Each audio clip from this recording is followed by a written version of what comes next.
according to Kant, thank you, Aristotle, because we all have the capacity to reason.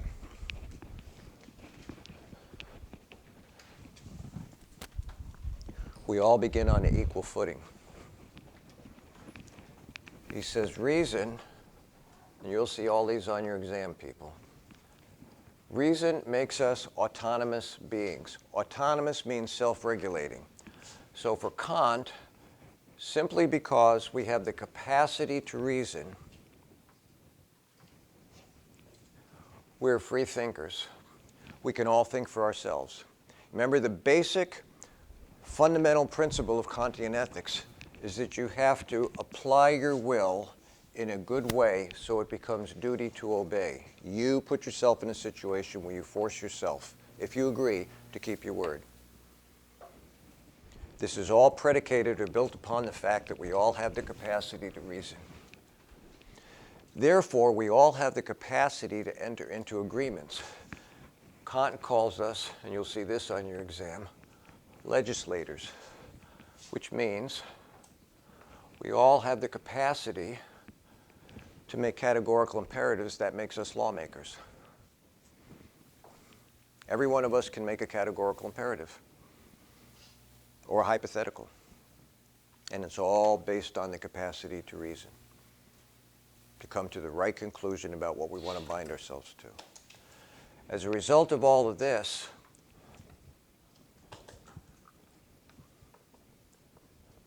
Kant says that the foundation of his philosophy is based on total respect for all persons. We all have the capacity to reason.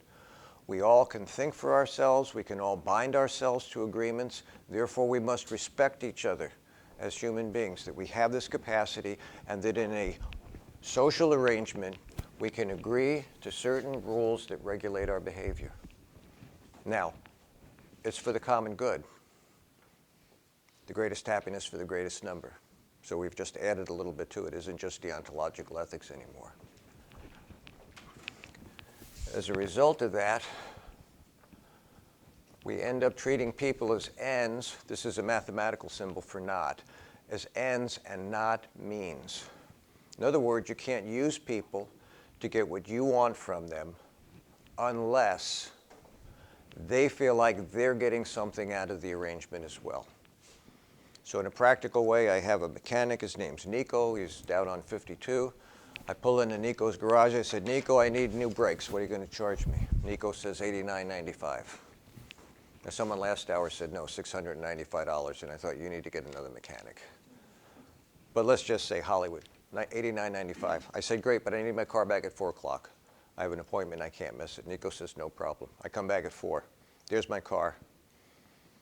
And I have brand new brakes, and there's a bill of sale on and no Nico. I got to be somewhere at 4. Put the key in the ignition, I drive off. Now, if I never go back and pay Nico, according to Kant, I've used him to get what I want and didn't take care of his end as well. Now, my end is new brakes. What's Nico's end? Money, $89.90. I don't care what he does with it. We made an agreement. We both agreed. It's a hypothetical imperative. Based, I need new brakes. It's a desire. Nico needs my money. So we agreed. We came into agreement. As long as I don't use people as just a means to get my end, but we both get something out of it, Kant says that's a goodwill. You never use someone as a means for your own end. I don't know how long ago this goes back to. My dad first came down here. He knew the guy who opened the Outback on 19 in that little mall in there. My dad's name was Dave. He says, Dave, bring your wife and 4 or 5 of your friends. I want to see if my waiters and waitresses and my cooks are ready to open. So he says, I'm going to give you all free meals. I want them to wait on you and see how good they do. And he was going to grade them.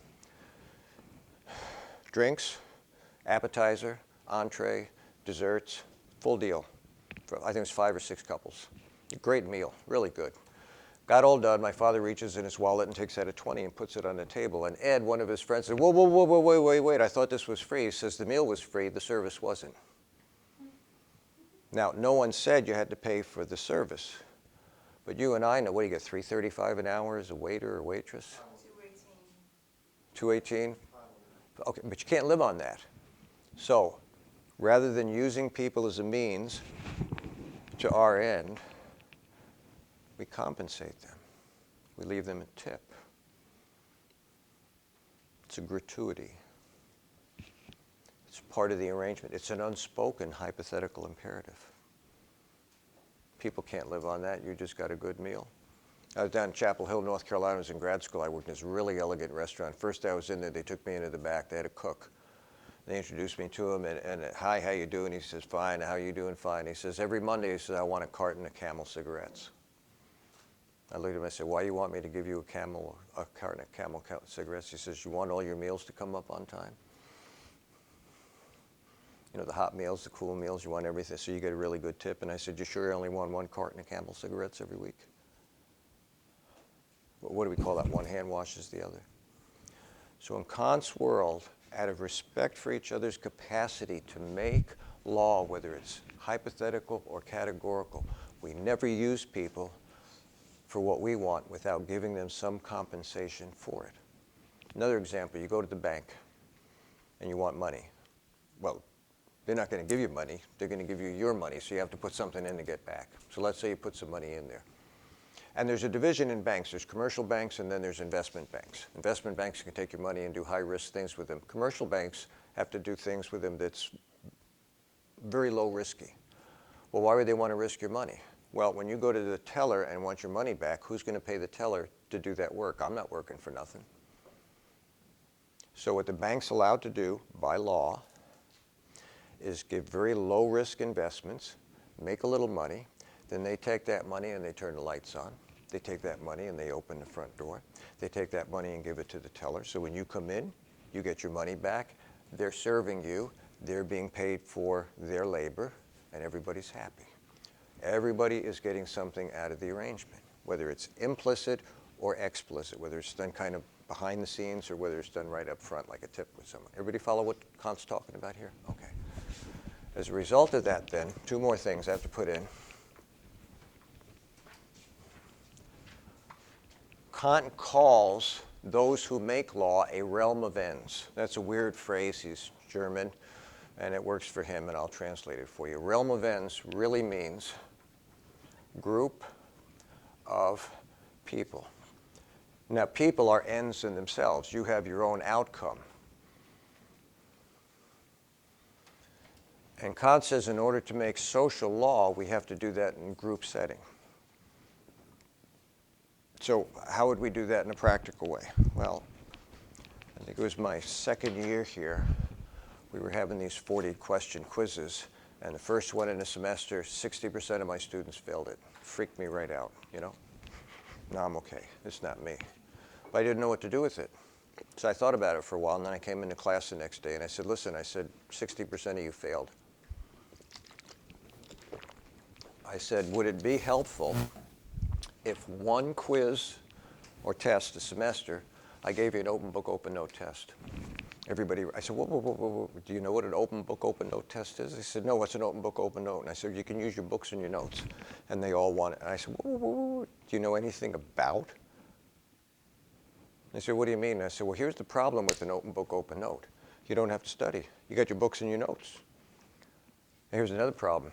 You have an hour. And if you're not prepared to take the quiz, you're going to come in and go through one through and get 30 of them absolutely right, go through your notes, and run out of time. So you got 100% of 30, but the test is 40, so you're really going to get a 75, which is probably less than you'd get if you didn't take an open book, open note and studied for it. But here's the benefit of an open book, open note.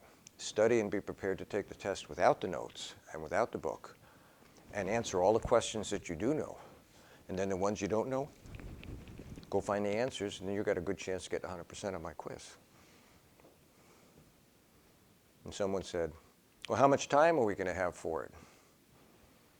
And I said, well, I'm giving you your books and notes. How about 20 minutes? Someone in the back of the room says, how about an hour? I said, how about 30 minutes? Someone else in the back of the room said, how about an hour? And I thought, good, we're beginning to negotiate law. So I said, well, here's the deal. I need to think about this. And I would suggest you go home and think about it too, because when you agree to it and you have a good will, you will be stuck with whatever you agree. So they went home and I went home. Next time we come, now this is Hollywood, okay? Let's just imagine you're the group, we come together, and just amazingly, miraculously, everybody on this side of the room says, we want to open book, open note. What just happened in Kant's world? This realm of ends, this group of people, just bound themselves to a hypothetical imperative called open book, open note test. And let's imagine just as miraculously, everybody on this side of the room said, we don't want to open book, open note test. A different realm of ends just made a different hypothetical imperative called no open book, no open note test. Because you only are bound to what you agree to in Kant's world. Can we see how that works? Now, what's the problem with that? What if we don't all agree? How many like paying taxes? April 17th is the first day you're going to keep the first dollar that you made. You're going to be making money all along, but it'll be the first day you'll keep the first dollar. Taxes. Would you like more or less money? Well, everybody wants more. But try this out. In a libertarian society, and we'll be talking about that, that's our society in theory here, things are not for free. We decide that there needs to be a standing military, police force, fire department, health, and education. And they're not working for free. I'm not working for free in education. You're not going to work for free.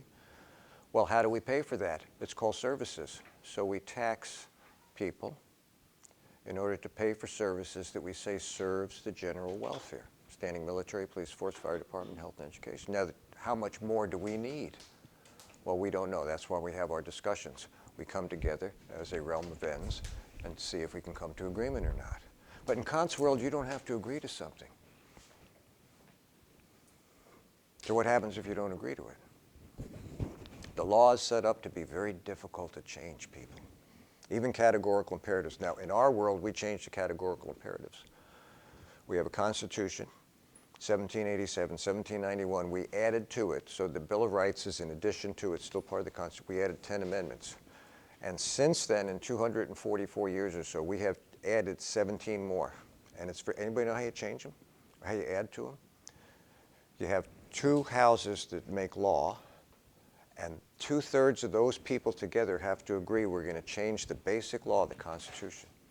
But that's not the end of it. Then it goes to the states, and 3/4 of those states have to agree we want to change. You don't want the law to change. It's difficult, but it is changeable. Well, as it turns out, 3/4 of the states voted for taxes. We didn't have taxation for a long time, not like we have now. And 3/4 of the states voted for it. And there's some people who say, well, my state never voted for it, I'm not paying taxes. Good, then don't bother to call the fire department, don't bother to call the police department, don't bother to come to school, don't bother to go to the emergency room to get what we call ordinary care.